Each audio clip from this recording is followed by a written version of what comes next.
Sénégal et actuellement je suis membre du bureau de l'Association nationale des maires francophones. Voilà, donc pour un CV un peu plus complet, une mission voulue, puisque on va parler notamment de l'IGE, on va parler également de votre parcours, ou en tout cas de ces moments que vous avez été à la tête de l'armée sénégalaise, mais parlons d'abord du maire, en collant un peu à l'actualité, maire de Ziguinchor, la Casamance qui a été secouée il y a guère longtemps par le meurtre d'Abdou-Elinkine Diatta, porte-parole, secrétaire général du MFDC, que vous avez sûrement connu et qui a même fait craindre à certains un regain de tension ou de violence dans le sud du Sénégal. En tant que maire de Ziguinchor, comment avez-vous vécu justement ces événements? Oui, c'est avec beaucoup de tristesse et surtout de regrets que j'ai vécu ces événements. D'autant plus que Abdou-Elinkine, c'est vrai que nous ne partageons pas les mêmes opinions, mais pas les mêmes convictions. Je suis profondément républicain. Mais c'est quelqu'un avec qui j'ai partagé l'enfance. Nous avons joué au football très jeune à Elinkine. Et bien entendu, son assassinat m'a beaucoup assisté. Je ne pense pas que cela puisse affecter réellement le processus de paix, qui est vraiment dans une bonne dynamique. C'est vrai que ce conflit a toujours été marqué par des incidents de cette nature. Et si vous faites l'historique, il y a toujours eu des règlements de compte, des assassinats qui ont jalonné l'ensemble de ce conflit. Vous vous rappelez de l'assassinat de Malamine Badji, de Chérif Chamsidine et puis d'autres chefs de village. Mais ça n'a jamais porté un coup réellement au processus de paix. Et je considère que comme nous n'avons pas encore retrouvé les auteurs de ce forfait, on ne peut pas tout de suite se prononcer et puis avancer. Oui, alors, vous parliez de la paix en Casamance ou de ce processus.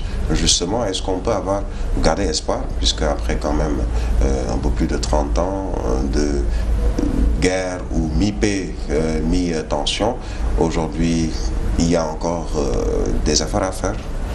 Oui, bien entendu, des efforts ont été faits. C'est vrai, depuis Abdoulaye Wade, cela a été poursuivi sous le régime du président Macky Sall. C'est vrai qu'il y a moins d'exactions, il y a moins de coupures de route ou encore des barrages. Mais ce qui est réel et ce qui persiste, c'est que le conflit est toujours là. Les protagonistes sont toujours campés dans leur position, les rebelles ou ceux qui sont supposés être des indépendantistes sont dans la brousse, et l'État bien entendu fait des efforts pour essayer de négocier.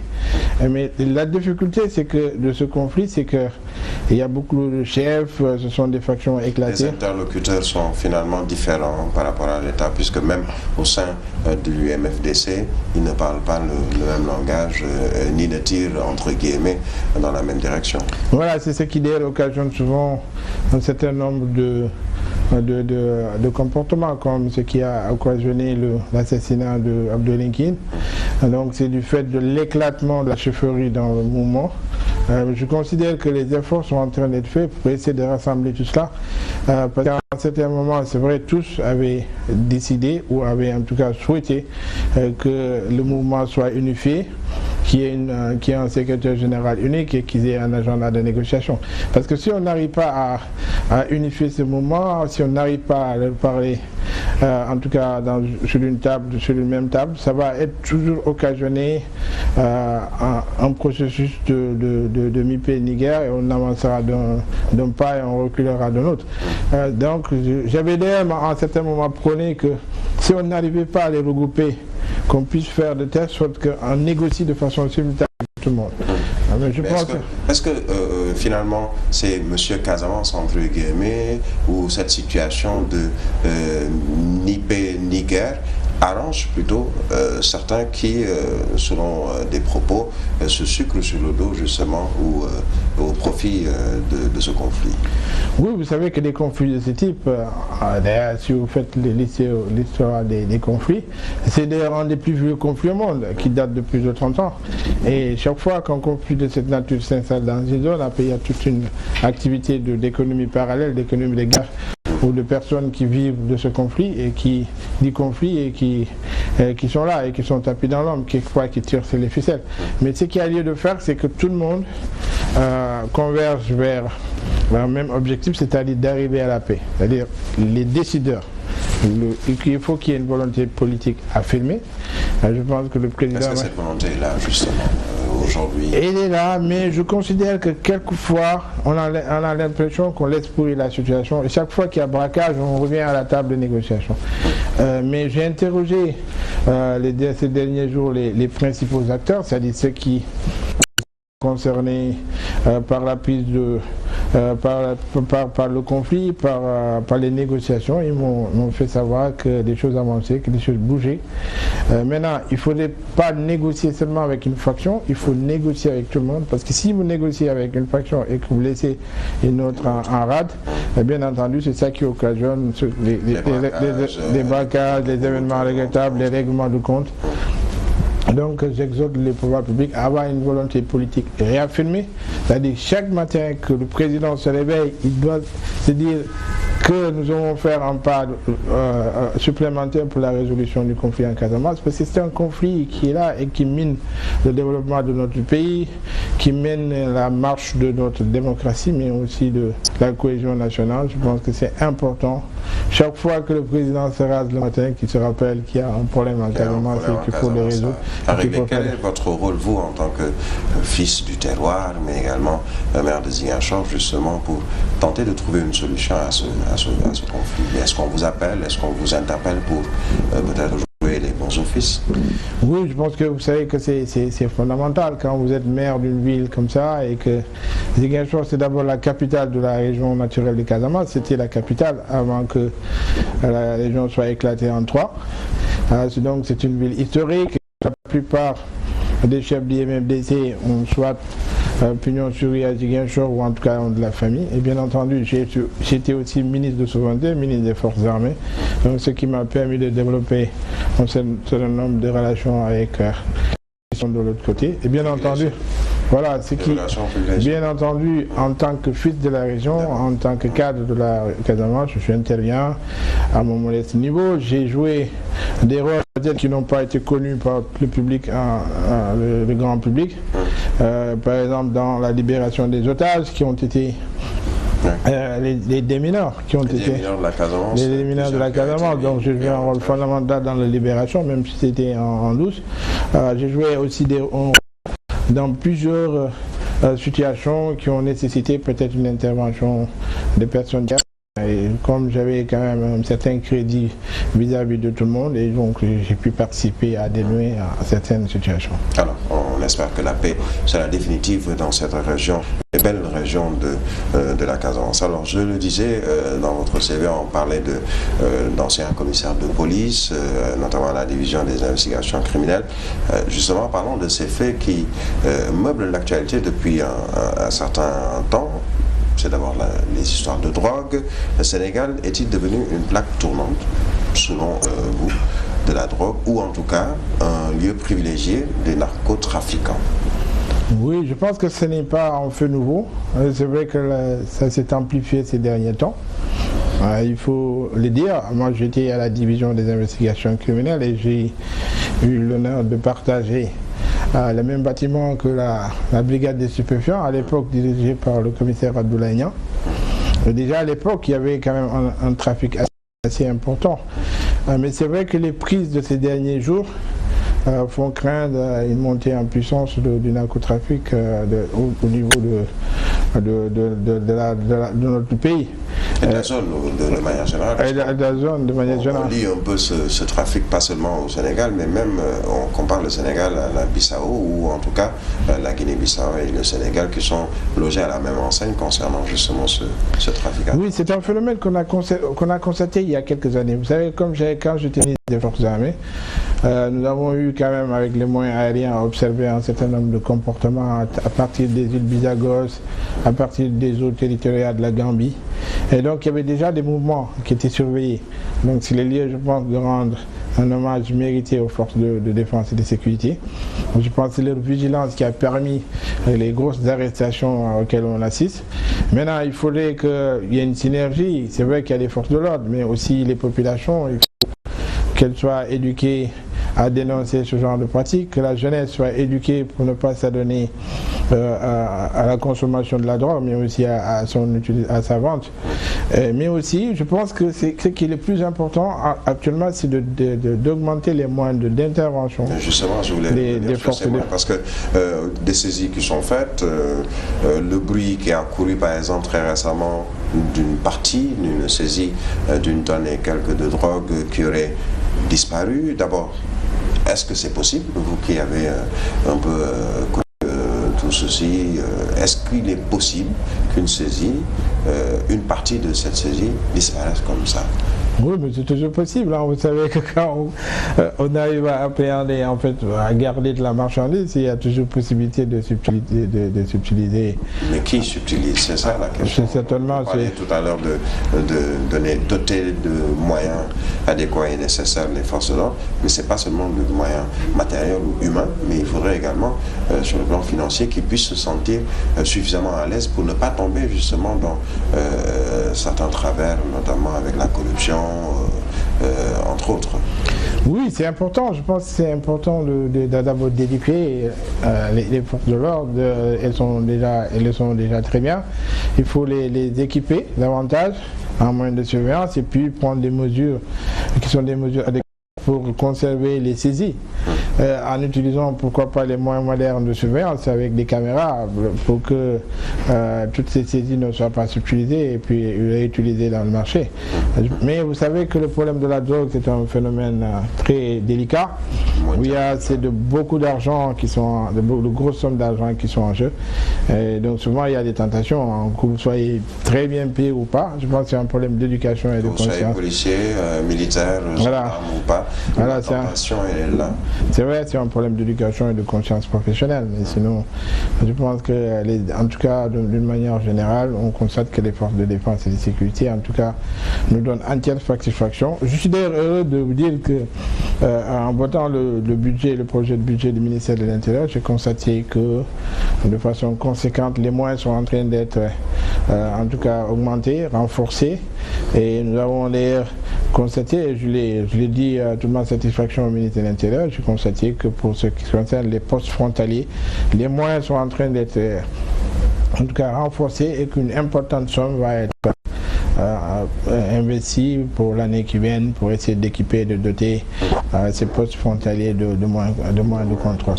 Alors, nous restons un peu dans le même sillage avec l'autre fait saillant de l'actualité, c'est l'affaire de Fourbier, dans laquelle un de vos collègues ou anciens collègues, puisqu'il a décidé de démissionner de son poste, c'est Nafal Bougazeli, sans entrer dans le fond du sujet, honorable. Que pensez-vous de cette affaire et surtout de la démission qui s'en est suivie? Un député aujourd'hui est déféré au parquet. Oui, je pense qu'un député, c'est d'abord un citoyen. Donc, ce sont les citoyens qui deviennent des députés. C'est vrai que c'est une affaire regrettable. Mais moi, je suis un partisan de la présomption d'innocence. D'innocence, tout à fait. Donc, je ne peux pas. Nous sommes d'abord dans la première phase du procès pénal. Parce que, comme vous savez, je suis quand même juriste, c'est le procès pénal, c'est toujours 3 phases. L'enquête préliminaire, on est encore à celle-là. Ensuite, il y aura l'instruction et le jugement. Donc, s'il est définitivement jugé et condamné, auquel cas, j'aurai en tout cas à me prononcer de façon beaucoup plus nette et claire sur ce cas. Mais de façon générale, je pense qu'il faut déplorer le développement de ce phénomène, et qui n'est pas un phénomène isolé, de faux monnayage. Vous avez justement dirigé une section pour lutter contre ceci en tant que commissaire à la division des investigations criminelles et même en tant qu'inspecteur général de l'État. C'est un fait qui aujourd'hui fait péricliter l'économie sénégalaise? Ah oui, c'est un fait extrêmement grave, extrêmement dangereux de distiller des faux monnaies, de la fausse monnaie dans l'économie nationale. Qui plus est, on est dans une économie fragile et souvent les principaux utilisateurs de ces monnaies judiciaires n'ont pas les moyens de contrôle parce que nous n'avons pas dans toutes les les boutiques, dans les grandes surfaces, ou en tout cas là où il y a souvent des détecteurs de faux, de billets contrefaits. Donc c'est qu'il y a un problème, et donc il pourra peut-être, s'il n'est pas contrôlé, si on ne met pas un frein à cela, pourrait en tout cas avoir des conséquences très très désastreuses pour notre économie.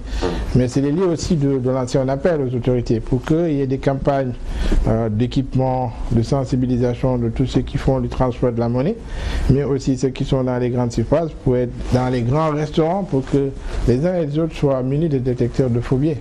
Je pense que ça pourra aussi contribuer un peu à atténuer le phénomène.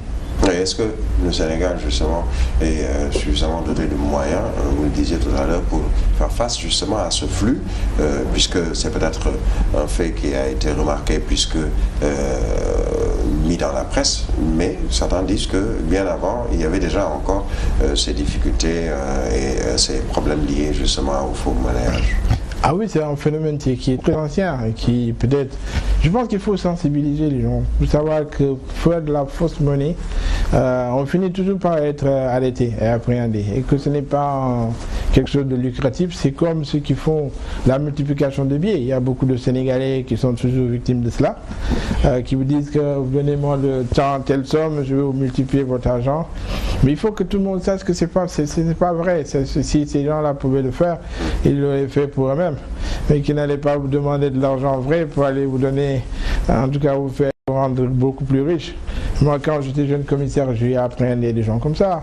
Quelqu'un qui avait complètement dépouillé une famille de tailleurs au niveau de la Médina. Et d'ailleurs, je peux vous raconter l'anecdote. J'avais reçu ce tailleur qui était très très malheureux, qui avait pratiquement tout perdu et qui avait vendu même sa maison parce qu'il s'était endetté pour donner de l'argent à ce multiplicateur de billets. Donc quand il est venu me rendre visite et donc il m'a expliqué toute son histoire, je lui ai demandé s'il avait pris un autre rendez-vous avec ce multiplicateur de billets pour pouvoir l'appréhender. Et puis nous avons fait l'opération au niveau de la baie de Anne. C'est là que, bien entendu, le rendez-vous a été donné. Donc nous avons fait un repérage à partir de 18h. Et puis, à partir de... Le rendez-vous était prévu à 20h. À partir de 19h, mes hommes se sont planqués. Et puis, à partir de 20h30, le tailleur est arrivé. Avant le tailleur, à 20h, c'était d'abord le faux monnayeur qui était venu, celui qui est le multiplicateur de billets.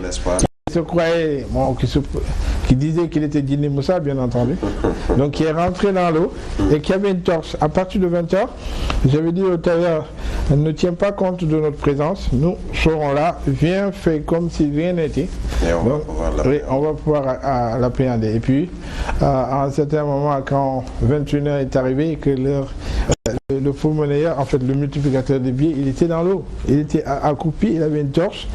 Et puis, il sortait de l'eau, il allumait sa torche et il faisait des incantations et puis rentrait dans l'eau. Donc j'ai donné l'assaut. J'ai dit police et puis on est intervenu. J'avais des inspecteurs qui savaient très bien nager, on est allé le choper et puis on a... J'avais ma voiture, je me rappelle, c'était très très sombre à l'époque. Je l'ai mis devant les phares de ma voiture et il était complètement essoufflé. Essoufflé. Tout ça c'était juste pour soutirer de l'argent. Voilà. Et finalement il a réussi à soutirer de l'argent. Exact, il avait complètement... On peut dire peut-être très rapidement avant d'aller à la seconde partie de cette émission que quand la police ou la gendarmerie, en tout cas les forces de l'ordre, appréhendent quelqu'un dans ce délit de faux monnayage, c'est parce qu'ils ont suffisamment d'informations pour le faire. Ah oui, on a suffisamment d'informations. C'est l'idée d'ailleurs encore de lancer un appel aux populations pour qu'ils puissent nous donner des informations aux forces de défense et de sécurité.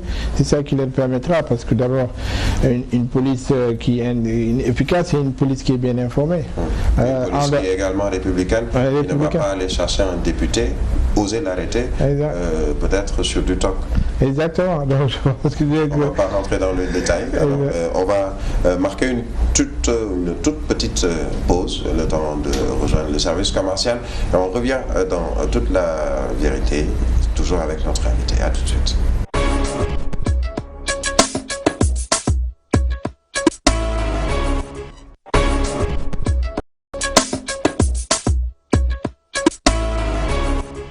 Voilà, retour dans la seconde partie de votre émission Toute la vérité avec l'honorable député maire Abdoulaye Baldé. Nous allons poursuivre, mais cette fois-ci pour parler de tout à fait autre chose. Alors parlons justement de la mairie de Ziguinchor. Je le rappelle, vous êtes maire de Ziguinchor. Vous êtes député également à l'Assemblée nationale. L'Assemblée nationale qui a, on peut le dire, entériné cette décision de report des élections locales, mais également de prorogation des mandats des élus. Vous êtes député, maire, quelle appréciation, surtout qu'on n'a pas encore une date fixe sur ces différents reports? Oui, je pense que c'est toujours regrettable quand le calendrier républicain n'est pas respecté, mais je pense que nous sommes devant un fait qui n'est pas un fait nouveau. D'ailleurs, nous avons fait l'historique de tout ça. On se rend compte que depuis 1984, les élections locales n'ont jamais été tenues à date échue. Je pense le minimum. Vous n'êtes pas responsable, vous, en tant que. Tout à fait. Député. Non, je le disais. Vous êtes responsable. Vous êtes tout le monde est député, vous êtes maire. Tout le monde est responsable. Oui, tout à fait. Tout le monde est responsable. D'ailleurs, c'est le lieu de rappeler que depuis 1984, ces élections n'ont jamais été tenues à date. Il y avait un report très important en 2007. Moi, j'étais candidat. Je voulais être maire de Ziguinchor parce que à l'époque, je me suis battu depuis 2005 jusqu'en 2017. Je pensais qu'on allait tenir les élections, mais ils ont été repoussés pratiquement de 2 ans pour être tenus en 2009. C'est la même chose en 2014. D'ailleurs, c'est le report qui était le plus court. Ça a été décalé de quelques 6 mois. Mais cette fois-ci, je pense qu'on a évoqué le dialogue politique. Je pense que c'est un prétexte, mais qui peut peut-être nous permettre d'avoir carrément un modus operandi qui est différent de ce qui a été fait depuis 1984. Donc je pense qu'à partir de ce dialogue politique, nous devons déboucher sur un calendrier électoral qui sera fixe et qu'on saura que chaque fois que quelqu'un est élu, le terme de son mandat, c'est telle date. Et je pense que ça nous permettra de fixer les choses. La possibilité de limiter le nombre de mandats, par exemple, pour les maires ou les élus locaux, comme c'est le cas, par exemple, pour le chef de l'État, et même, pourquoi pas, pour les députés, pas plus de mandats d'une durée de 5 ou 6 ans. Aujourd'hui, quelle est votre appréciation sur ces... Moi, je suis tout à fait d'accord. Je pense qu'il faut militer pour le renouvellement du personnel politique. C'est vrai que nous avons des personnes qui sont là depuis les indépendances. Voilà. Il faudrait peut-être changer à renouveler le personnel politique, et cela se renouvellera que si au niveau de la base, nous avons des élections et une alternance générationnelle qui se perd ou de façon régulière pour ne pas avoir des maires ou des députés qui sont là pour les vingtaines d'années. Il faudrait que... Éternel. Êtes-vous vous-même candidat à votre succession, je dirais, à la mairie de Ziguinchor? Oui, vous savez que c'est une question qui ne peut pas trouver réponse actuellement. J'appartiens à un parti politique qui est dans une coalition et nous ne savons pas, d'ailleurs, vous l'avez dit, quelle sera la date de la prochaine élection. Ce qui est sûr, c'est que pour l'instant, je m'investis corps et âme pour donner, en tout cas en sens, un mandat à Ziguinchor en étant plus proche des populations. D'ailleurs, nous venons du Grand Théâtre où il y avait nous sommes en train de compétir pour pour le prix de leadership local.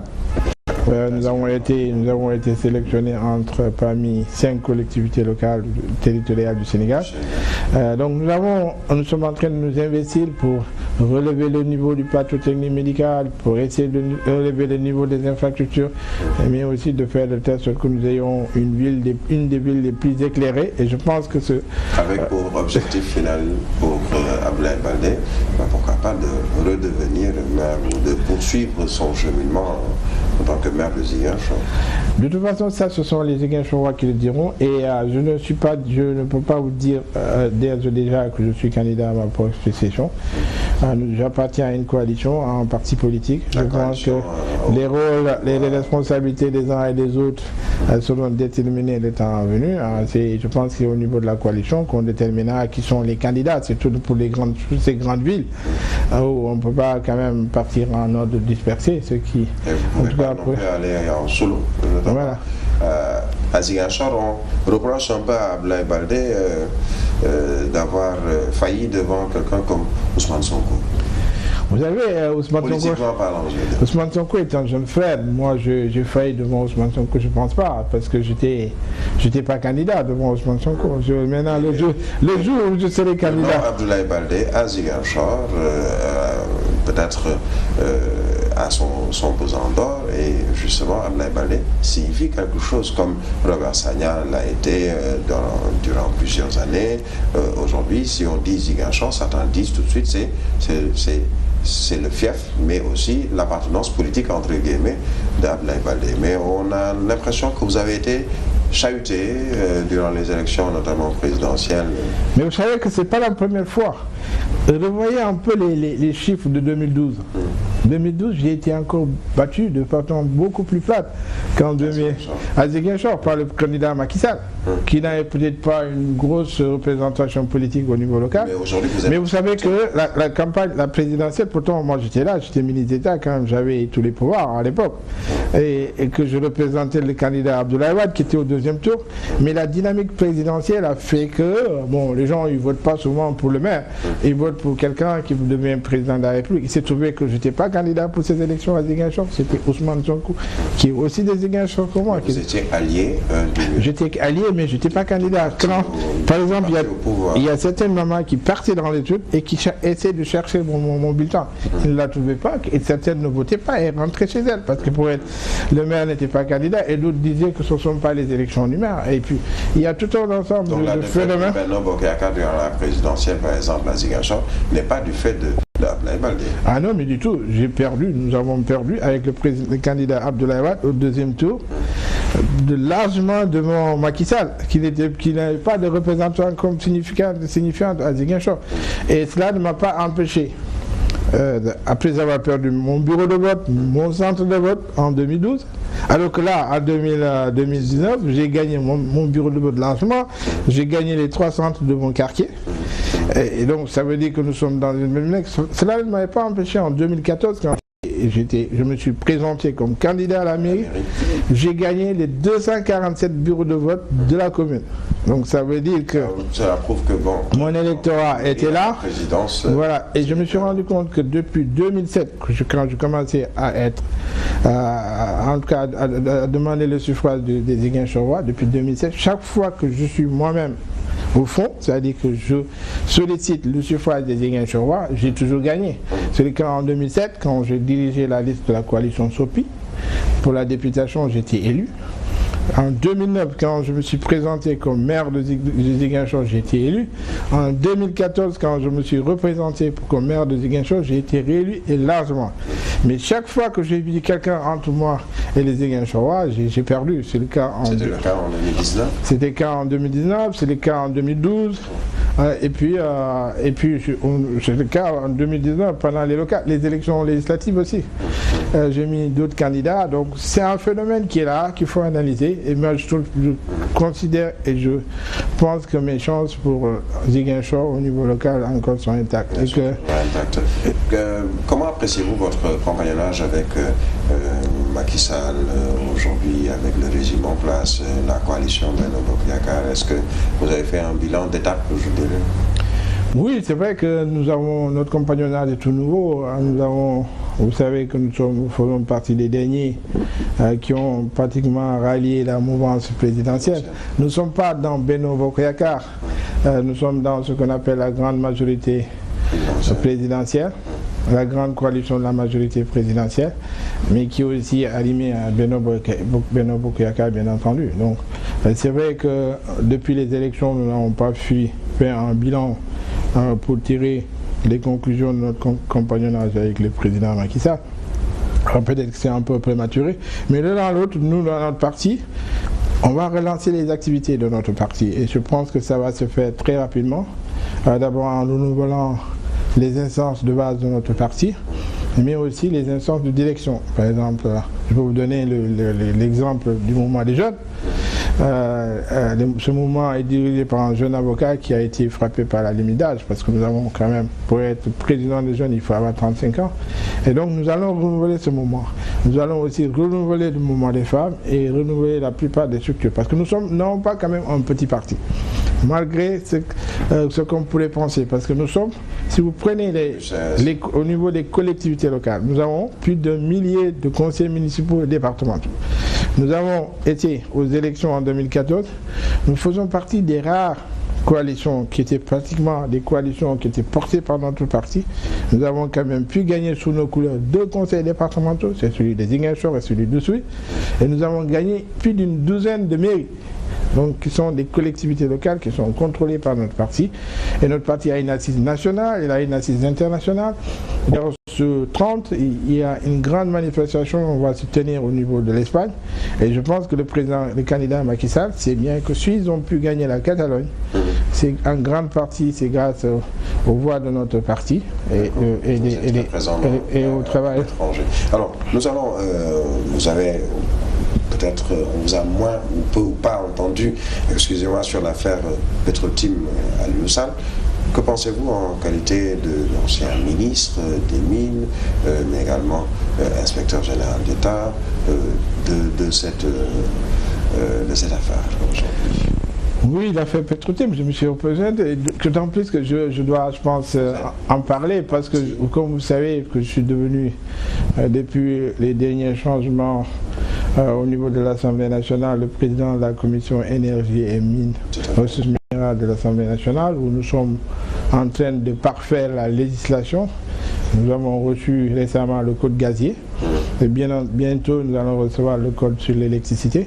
Donc, en synergie avec les ministères sectoriels, nous sommes en train de mettre en œuvre toute une législation pour pouvoir en tout cas garantir une sécurité sécuriser ce secteur.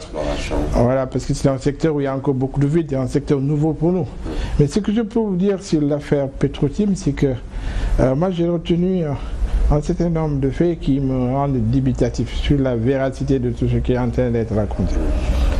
Parce que, d'après ce que je sais, et les informations que j'ai retenues de mes contacts avec les techniciens du ministère, mais aussi de tout ce qui bouge au niveau des hydrocarbures, c'est que le premier baril sortira, pas le pétrole, mais le gaz en 2023.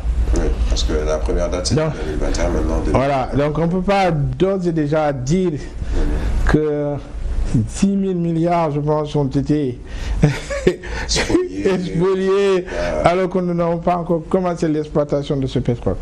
Et moi-même, j'étais victime de la clameur publique. Et de façon générale, je sais que, vous savez que j'ai été traîné pendant des mois, j'ai été interdit de sortir pendant 3 ans du territoire national. Beaucoup de choses ont été racontées qui étaient loin de la réalité. Donc c'est ce qui fait que chaque fois que quand quelqu'un est mis en accusation comme ça, tant que je n'ai pas les faits, j'ai du mal à me prononcer, à dire voilà ce qui s'est passé. Mais je sais que dans les cas pareils, il y a beaucoup d'intoxication, il y a une petite part de vérité, mais qu'on grossit. Moi je ne pense pas que même ces pétroliers, c'est ceux qui vont exploiter notre pétrole, et est-ce qu'ils pourront avoir autant de bénéfices? 6 000 milliards de francs CFA, c'est pas rien. C'est 2 années de budget du Sénégal pratiquement, même si notre budget aujourd'hui a plus de 4 000 milliards. Mais je pense que c'est exorbitant, c'est quelque chose quelqu'un de conscient ne peut pas accepter ça.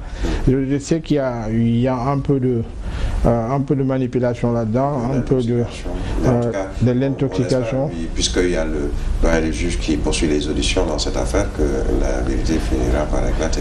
Voilà, Isaac, je pense que je suis très très content que ce soit à ce niveau-là. Je pense que quand même, tant soit peu, nous devons faire confiance à notre justice, et j'espérais que peut-être pas. Le procureur est toujours sous les ordres du pouvoir politique, mais quand même le magistrat instructeur est un magistrat qui est plus ou moins indépendant, et j'espérais qu'au sortir de l'instruction, avant d'aller à la juridiction du jugement, j'ose espérer que la manifestation de la vérité, en tout cas, éclatera et que tous les uns et les autres pourront se faire une idée de ce qui s'est passé. Vous avez eu peut-être, entre guillemets, maille à partir avec la justice, vous le rappeliez tout à l'heure, interdit de sortir du territoire durant une certaine période. Est-ce qu'aujourd'hui on peut parler d'indépendance de la justice sénégalaise, vu tout ce que vous avez vécu à l'intérieur comme à l'extérieur, c'est-à-dire avec un régime ou contre un régime? Oui, vous savez, moi je suis celui qui a été dans toutes les positions. Je le disais à quelqu'un, j'étais d'abord commissaire de police, en tant que commissaire de police accusateur, quelqu'un qui était enquêteur. Ensuite, je me suis retrouvé dans une position de donneur d'ordre en tant que ministre et tout d'un coup, je me suis retrouvé dans la position de l'accusé.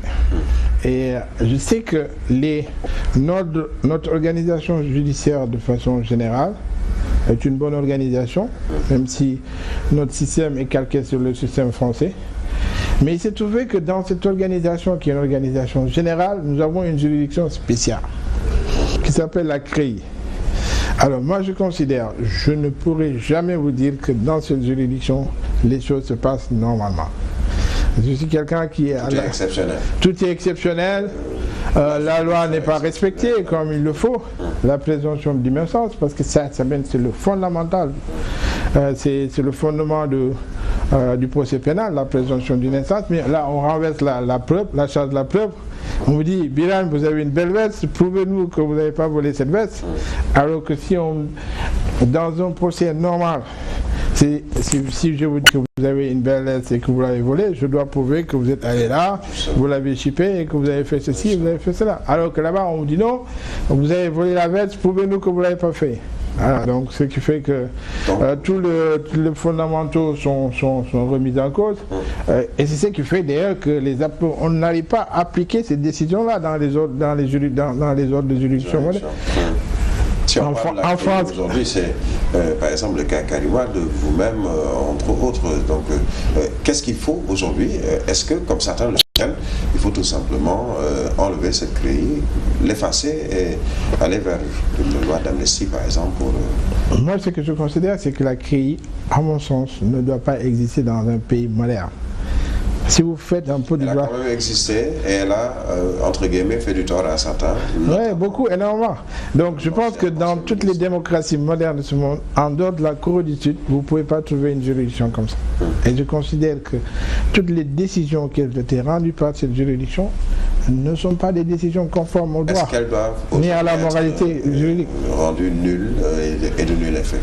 Décision rendue par la CREI. Ce que je considère, c'est que cette juridiction doit être réformée, elle doit être supprimée et mettre en place une juridiction qui peut peut-être juger les crimes financiers, mais qui respecte les fondamentaux du droit, les fondamentaux du droit, les droits de l'homme. Mais on ne peut pas créer une juridiction comme ça qui bafoue tout, qui est une juridiction exceptionnelle, qui a des moyens colossaux, qui accuse à tort à raison d'honnêtes citoyens. Moi, je considère que je ne peux pas reconnaître la légitimité d'une telle cour. De la Cour de répression d'enrichissement illicite. Si on reste sur cette CREI, Karim Wade, vous considérez comme le jumeau de Karim Wade. Certains même ont semblé vous parler de Demba et Dupont pour parler de cette stèle ou la statue au niveau de la gare ferroviaire de Dakar. Quels sont vos rapports aujourd'hui, Abdoulaye Baldé, Karim Wade? Oui, nous avons toujours les mêmes rapports. Je pense que nous avons les fondements de nos rapports. Ça date de notre compagnonnage. Nous avons quand même fait beaucoup de choses dans ce pays. Si aujourd'hui on parle des infrastructures et de tout ce qui fait aujourd'hui les rayonnements de Dakar, je pense que nous y avons compté largement. Et que j'allais dire à quelqu'un d'ailleurs qu'on devait être décoré au lieu d'être traîné dans la boue. Maintenant, nos rapports, il y a les rapports humains et les rapports politiques. Sur le plan humain, nous n'avons aucun problème. Nous sommes des frères. Je considère que c'est un frère, c'est un ami et ça n'a rien à changer. Maintenant, sur le plan politique, il a son parcours, j'ai le mien. J'ai mon parti politique, j'ai ma vision, j'ai en tout cas les intérêts de mon parti et ma vision que je défends. Lui, il défend aussi les siennes. Je respecte sa trajectoire. Je pense qu'autant il respecte ce que je suis en train de faire. Il n'y a pas d'anicroche, on dira, entre Abdoulaye Baldé, son jumeau, comme on Ah non, non, non, la dernière fois qu'on s'est parlé, je pense pas qu'on n'a pas d'accroche, en tout cas pas de mon côté. Je ne suis pas au courant d'un tel, en tout cas, des accords qui existaient entre nous. Abdoulaye Baldé, Maître Abdoulaye, je rappelle, vous avez été ministre sous Wade pendant plusieurs années. Quels sont vos rapports aujourd'hui? Comment vous appréciez, par exemple, la dernière ces retrouvailles entre Wade et un de ses fils putatifs, à savoir Macky Sall? Oui, moi je me suis vraiment réjoui de cela. Je pense que c'est cela qui fait le Sénégal. Et puis nous tous, nous devons beaucoup à Abdoulaye Wade. C'est vrai que moi je fais des études très poussées. C'est pas Abdoulaye Wade qui m'a amené à la présidence. Je suis venu à la présidence du temps de Abdou Diouf comme chargé de mission. Mais aujourd'hui, si je suis connu de la plupart des Sénégalais, c'est vrai que j'ai fait des études supérieures poussées. Je suis inspecteur général, j'ai fait l'ENA, j'ai fait un doctorat en droit. Mais en grande partie, s'il était révélé au public sénégalais, c'est grâce à Abdoulaye Wade. Et c'est le même cas que le président Macky Sall. Donc aujourd'hui, nous devons tous respect et considération. Et je considère que le fait que ce soit retrouvé avec Macky Sall, c'est tout à fait normal. En tout cas, moi, j'encourage cette initiative-là parce qu'Abdoulaye Wade, nous devons ce respect-là, nous devons le rendre cet hommage-là, mais aussi cette considération qui est celle d'un père à son fils. D'un fils à son père. Vous vous êtes vu récemment ou parlé ou... On s'est vu quand il était en France, je suis passé lui rendre visite. Les deux sont bons. Oui, tout à fait, il n'y a pas quelque chose qui a changé en tout. Moi, je ne me suis jamais mis devant Abdoulaye Wade pour le critiquer ou faire quoi que ce soit. Et je ne l'ai jamais entendu dire aussi du mal de moi. Je considère que nos relations sont normales, mais nous avons des trajectoires politiques différentes. Alors, Abdoulaye Baldé, en politique, je le disais, vous avez votre parti, l'UCS. On va vers des élections. Certes, on n'a pas encore la date pour les élections locales. Après les locales, il y aura les législatives, mais il y a surtout la grande bataille, entre guillemets, c'est la présidentielle de 2024. Un débat depuis un certain temps, c'est la possibilité d'un troisième mandat pour le président Macky Sall. Quel est l'avis d'Abdoulaye Baldé, même si membre de cette coalition, la grande coalition présidentielle, sur ce débat? C'est sûr qu'on ne va pas vous enlever votre mandat de député, vous l'êtes déjà. Mais vous savez que moi je suis juriste d'abord. Je vais vous d'abord parler du principe et après je vais vous donner ma position. Le droit, si nous qui sommes des publicistes, c'est vrai que pour ce qui concerne les privatistes, ils ont souvent des articles qui disent telle ou telle autre chose et qui s'adtiennent à là. Mais le droit public peut prêter à beaucoup d'interprétations. Et je disais à un ami que le droit c'est comme un tissu. Vous allez au niveau du marché, vous achetez un tissu, d'autres peuvent en faire un caleçon, d'autres un pantalon, d'autres une chemise. Donc tout le monde peut interpréter de sa manière. Là, vous nous parlez des tailleurs. À sa manière. Des tailleurs. Mais généralement tout le monde est tailleur quand on est un bon juriste constitutionnaliste. Donc ce qui fait que le dispositif constitutionnel actuel, on a dit que le mandat est de 5 ans.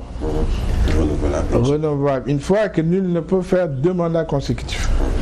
Maintenant, l'interprétation, est-ce que les 2 mandats, ce sont les mandats de 5 ans ou le mandat de 7 ans est-il un mandat dans cette nouvelle constitution? Donc c'est ça, ce débat qui se pose. Mais ça c'est un débat de juristes, on ne pourra jamais les trancher. Chacun partira de son côté là où ça l'arrange. Mais ce qui est fondamental et sur lequel moi je voudrais dire, c'est que moi je m'en tiens à ce qu'a dit le président. Il a répété partout qu'il ferait 2 mandats et que c'était son dernier mandat. Il n'a pas dit le contraire depuis lors. Moi, je m'en tiens à ce qu'il a dit. Le jour où il dira le contraire, qu'il est candidat en 3e mandat, en ce moment, je me prononcerai sur la question. Mais pour l'instant... Mais est-ce qu'on peut savoir si Abdoulaye Baldé, par exemple, député que vous êtes, et donc qui est là pour le peuple, dira non, on ne peut pas aller à un 3e mandat puisque vous aviez promis 2 mandats, pas plus. Oui, quand il fera sur les faits, je me prononcerai. Mais pour l'instant, je pense qu'il a dit qu'il fallait 2 mandats. Vous ne voulez pas insulter la Je ne veux pas insulter la Louis et je ne veux pas faire de la météo politique non plus. Donc je voulais vraiment m'en tenir au fait. Et si un jour il venait à dire qu'il est candidat, en ce moment on m'entendra. Je donnerai ma prochaine. Pourra-t-il un jour être, ou est-ce qu'il envisage un jour d'être candidat à une élection présidentielle? Bon, peut-être. Ah oui, j'ai clair. C'est le fort de tout parti politique et de tout leader politique. Oui, moi j'ai créé un parti politique, c'est pour aller à la conquête du suffrage des Sénégalais. j'ai une séquence encore de plus de 20 ans. Je ne suis pas encore très vieux. Je pense que la Constitution interdit aux Sénégalais qui ont de plus de 75 ans de se présenter. Je suis loin des 75 ans. Je pense qu'ils vont encore 4 ou 5 mandats. Pour 2024, on sait que par exemple, l'AFP, en tout cas, on annonce qu'il aura un candidat ou qu'elle aura un candidat. Le Parti socialiste, on se pose encore des questions. D'autres partis qui sont de la mouvance présidentielle pour 2024, certains commencent déjà à taper à la porte ou frapper à la porte pour dire qu'on peut avoir ou on aura un candidat. Est-ce le cas de l'UCS pour 2024? Ça, c'est dans l'immédiat. Ah oui, en fait, nous sommes un parti politique. Nous nous préparons comme si nous devions aller aux élections de 2024. Sous quelle forme, on le déterminera après. Mais il est évident que nous allons participer aux élections de 2024. Avec un candidat de l'UCS ou... voilà, ou un autre candidat. Vous ne voulez pas, comment on dit, vous donnez votre langue au chat? Je ne donne pas la... Mais je pose des hypothèses. Ce sont ces deux hypothèses qui peuvent se présenter. Soit on est suffisamment fort, on est préparé parce qu'il faut que notre parti se réorganise et ça, nous allons le faire dès le mois prochain. Je vous ai dit que nous allons lancer une nouvelle vente des cartes, que nous allons réorganiser nos structures, que nous allons réanimer les structures de notre parti. Donc nous allons nous préparer comme si nous étions seuls, mais aussi nous allons nous préparer comme si nous sommes dans un grand ensemble. Mais je pense que pour être fort dans un grand ensemble, il faut d'abord l'être individuellement. Et nous allons nous préparer en tant que parti à massifier notre parti, à être prêt et à aller seul ou en coalition. Sortir de Ziguinchor ou de la Casamance, que l'on ne prenne pas seulement l'UCS pour un parti de Ablaye Baldé qui est donc localisé. Les journalistes, certains le diront. Mais non, je pense que ceux qui le disent le font un mauvais procès. Nous sommes très bien présents à Dakar, où nous avons des adjoints maires dans plusieurs communes. Nous avons des conseillers un peu partout. Vous savez, à l'occasion des dernières élections locales, nous avons gagné des villages entiers dans la région de Saint-Louis. C'est dans la zone de Sanar avec notre responsable Idiba. Et c'est une zone où nous avons une forte présence. Nous sommes très présents dans le Linguère, mais aussi dans le Ferlo, dans la région du Kaolack, dans la région de Thiès, Mbour, et puis toute cette zone. Donc nous ne sommes pas seulement localisés, nous sommes présents partout. Maintenant, notre force principale, comme tout le monde, hein, c'est tous les leaders. Je pense que quand on parle de Idrissa Seck, on parle d'abord de Thiès. Et si vous prenez les grands responsables au niveau mondial, d'abord ils ont des fiefs. Ils s'identifient à une région, voilà, et puis, un terroir. C'est le cas pour Ablaye Baldé et l'UCS. Alors nous sommes en session parlementaire avec la loi de finances rectificative, ce sera sûrement la dernière question. Est-ce que le Sénégal, sur le plan économique, se porte bien? Vous, député et président du parti, vous avez la lecture peut-être que nous autres, nous n'avons pas ou les populations n'ont pas? Oui, je pense que d'abord, si on prend les agrégats macroéconomiques, on se rend compte que notre budget est en train d'évoluer. Aujourd'hui, le budget que nous sommes en train de voter, d'examiner en commission, il va au-delà de 4200 milliards. Donc ça montre que les indicateurs sont bons et que de façon générale notre économie avance. Maintenant, il faudrait que cela puisse se concrétiser sur le terrain. Parce que le panier de la ménagère, en tout cas qu'on puisse prendre correctement en charge les préoccupations des populations. Mais je considère qu'avec ce que nous sommes en train d'expérimenter avec le budget programme, parce qu'il ne s'agira pas maintenant dans le budget de dire vous allez par exemple dans un ministère comme celui de l'enseignement de l'éducation nationale qu'on a examiné hier, le grand ministère, vous avez 5 programmes. Et c'est le ministre qui décide dans l'intérieur de ce programme d'allouer tel ou tel autre projet. Je pense que ça ne confine pas maintenant les ministres dans des projets qui sont localisés, mais ça leur permet d'avoir une vision globale, de pouvoir arbitrer et pouvoir équilibrer le développement de notre pays. Moi, je considère que c'est une vision qui est bonne. Je voudrais peut-être même l'amener au niveau des collectivités locales pour que nous n'ayons pas des budgets toujours comme... le fonctionnement... Voilà, pour le fonctionnement... prend beaucoup plus de pourcentage que l'investissement. Et l'investissement, je le disais d'ailleurs quand on a examiné le ministère des Forces armées, mais le ministre est venu me dire que L'investissement ne se trouve pas seulement dans la rubrique investissement, mais aussi quelquefois dans le fonctionnement. Parce que par exemple, si vous allez dans les ministères comme celui de l'Inter, l'achat de grenades, de munitions, tout ça, ça fait partie du fonctionnement, ça ne fait pas partie de l'investissement. Maintenant, il y a des rubriques qui doivent être bien garnies, bien fournies. C'est cela qui permet aux Sénégalais de voir que le pays est en train de bouger. Parce qu'il faut réaliser des infrastructures, il faut rendre la vie des Sénégalais meilleure qu'elle ne l'a été l'année N-1. Et je considère que nous sommes sur la bonne voie et que le budget en tout cas progresse. Les recettes aussi suivent un bon rythme, mais je considère que maintenant il faut faire des réformes pour bien mieux maîtriser le secteur informel, mieux maîtriser la fiscalité, essayer de faire de telle sorte que l'assiette soit beaucoup plus élargie et beaucoup mieux connue. Mais je pense que les services du ministère de l'économie et des finances sont en train de travailler. Et puis aussi nous avons dénoncé un certain nombre de conventions fiscales. Et moi j'ai lu un rapport de l'UTE qui nous montre que plus de 700 milliards sont perdus du fait des conventions fiscales avec d'autres pays.